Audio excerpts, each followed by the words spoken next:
In this video, I'm going to be showing you how I made something that I already made in one of my previous speed art videos, except this time I'm going to be going into depth about how I made it and the thought process behind making this cover. So to get started, I'm going to open up the document inside Photoshop. And by document, I mean the image that I'm going to be working with. So I'm going to right click, open with Photoshop. The good thing about this image is that the background is completely white, so we won't have a hard time cutting out the background. So just go to the eraser tool, right click, magic eraser tool, and then just click on the white background so that everything that's white will get deleted, well, erased.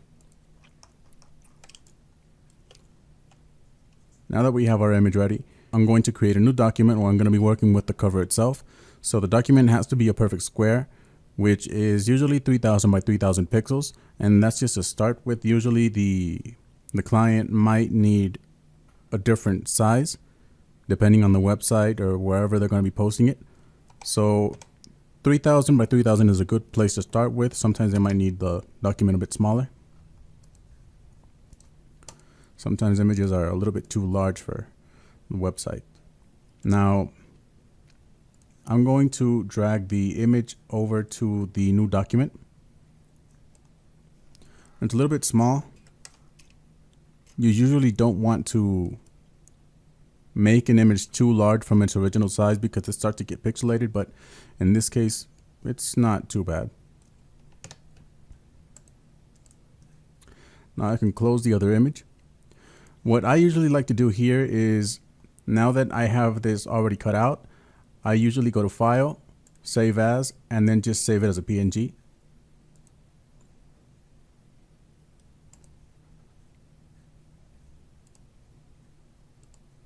And this is just so that I can have the image ready for future reference. Maybe I need to use it on something else later, and I already have it cut out, so I don't have to do all that work.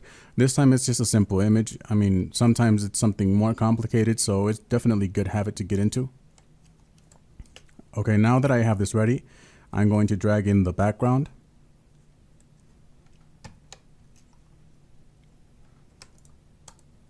If your layer happened to land on top of your image, just rearrange it over here in the layers panel. You can just drag it wherever you need it to be.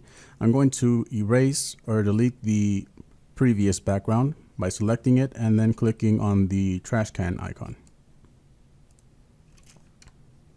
As you can see, it's not centered.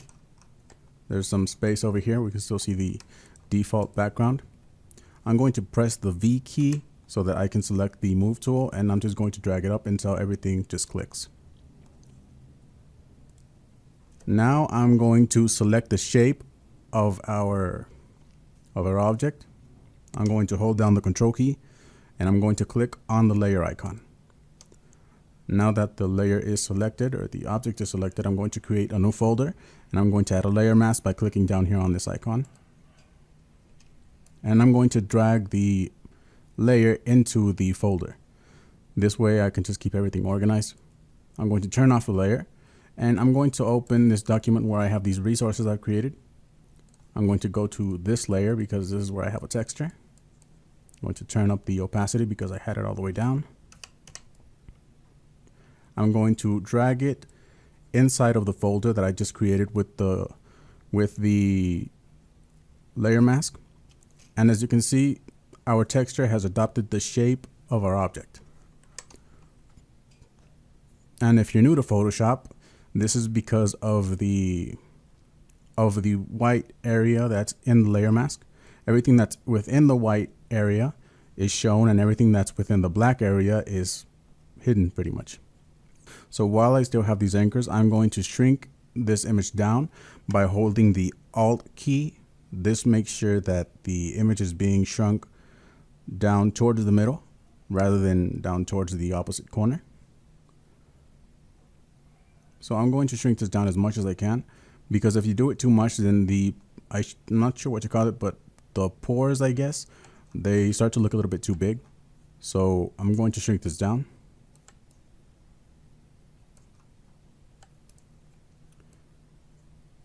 I'm going to press enter. Okay, now that I have this ready, I'm actually going to extend the magazine a little bit because it's a little bit too short for my liking. I'm going to select the rectangle tool I'm going to drag this down. And then, as I mentioned, everything that's in the white area in the layer mask is shown and everything that's in the black area is hidden. So I'm going to make sure that the foreground color is white because I want to paint with the white color so that I can reveal the rest of the magazine that I'm trying to add. And then I'm going to press the Alt and Delete key to fill. And then I'm just going to press the Control D key to deselect. Okay, now there's our magazine extended already. And I actually didn't really like how this looked with the, I'm not sure what this is called in the back, but I feel like we don't really need it to identify this particular object. We know what it is without, I mean, we pretty much know what it is without it. So I feel like it was just a little bit extra. So what I did is select the brush tool with the B key. And now I'm going to reduce the size of the brush. And I'm going to make it harder because the edges of the brush were all the way down. I mean, the hardness of the brush was all the way down, making the edges feathered. So I'm going to make the hardness all the way to 100%, and I'm going to make the size a bit smaller. Now I'm painting with white. What I want to do is paint with black, making sure that I still have the layer mask selected. How will you know if your layer mask is selected? Well, just if it has this white outline on the corners. Now I'm just painting with my Wacom pad. If you're wondering why the movement looks a little bit different.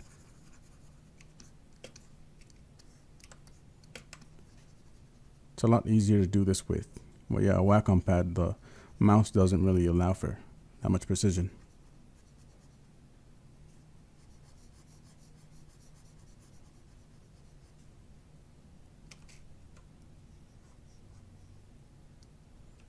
If you feel that you remove too much, just switch to black and start painting. And that way you can start removing part of this again. Okay, now our image is a little bit too clean around the edges. What I want to do is make sure that the brush tool is still selected. And I'm going to right click. And I'm going to go to these brushes that I downloaded, which I will be leaving in the description.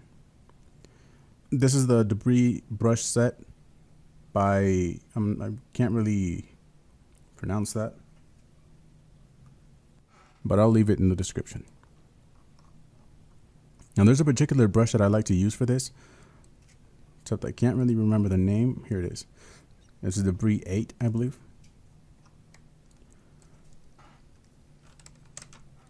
Now I'm going to start filling in with black so that I can start pretty much, I can't say erasing because it's still there, it's just hidden, but you know what I mean.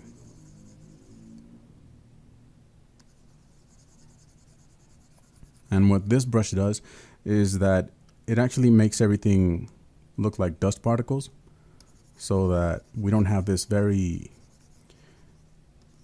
human-made or man-made look to it.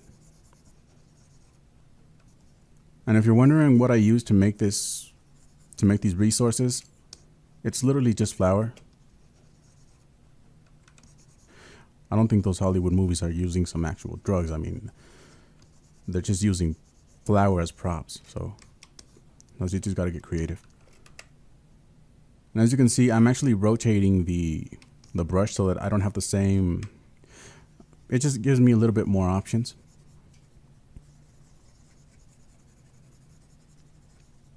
If you don't have this brush settings option from the start, you can just go to Window and look for brush settings.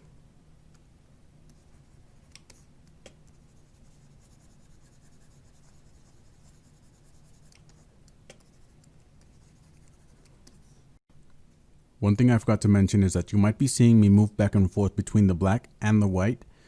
And that's because I think that something like this would look better if we actually have some of the dust particles outside of the object, not just removing from the edges towards the inside, but rather having some of the dust particles just hanging around the outside as well. So I'm moving between the black and the white so I can reveal some of the dust particles around the outside while I'm still removing some of the dust particles from the edges towards the inside and make this look a little bit more natural.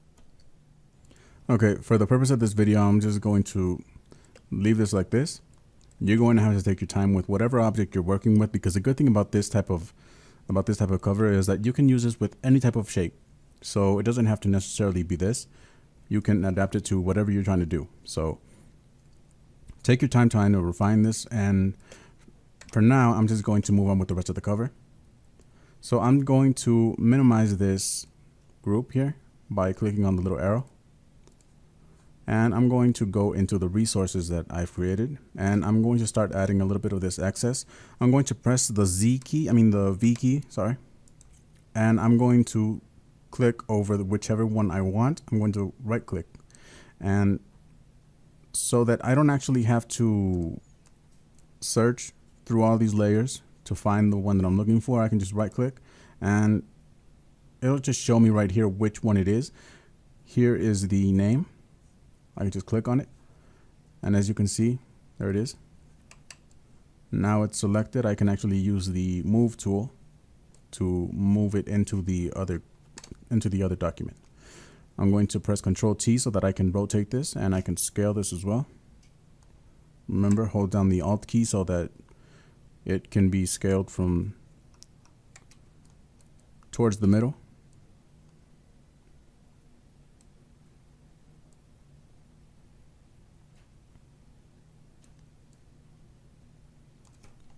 I'm going to press enter. I think I'm going to create another group, and I'm going to drag this into that group, and I'm going to put this below our main object. I'm going to press the V key so I can reselect the move tool, even though it was already selected. It's just a habit of mine.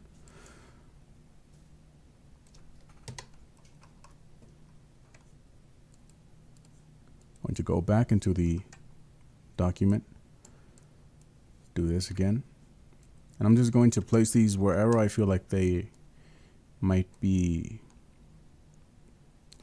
wherever they might be of use.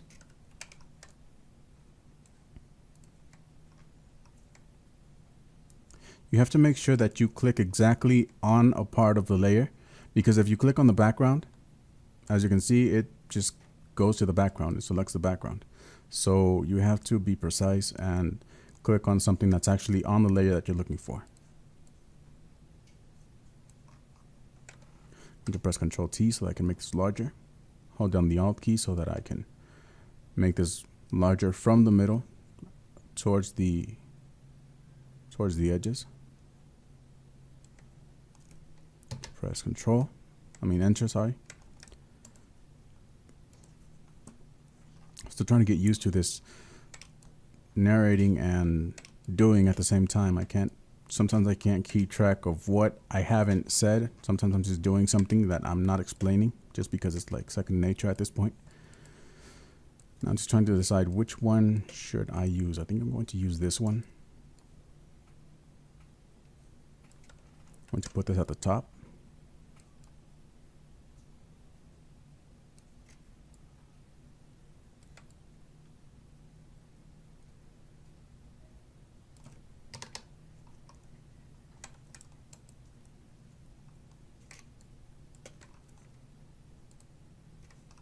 I feel like we still need a little bit more refining here. It looks too clean. The edges look a little bit too straight for me. So I'm just going to move this around.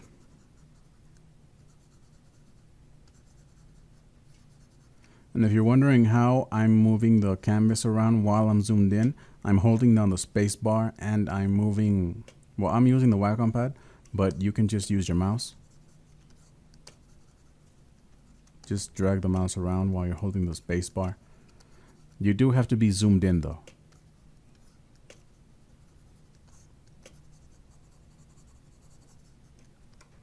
Press the Z key so that you can use the zoom tool.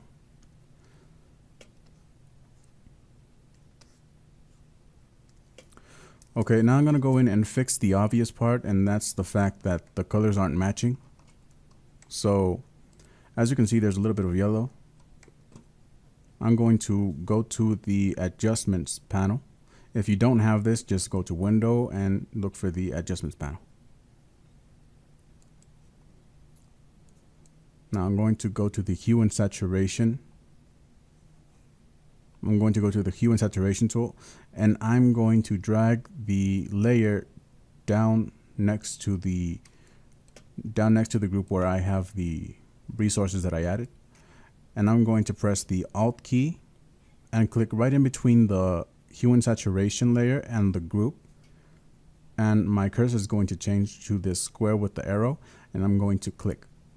And this will attach the Hue and Saturation layer to the group so that only the elements that are inside the group are going to be affected.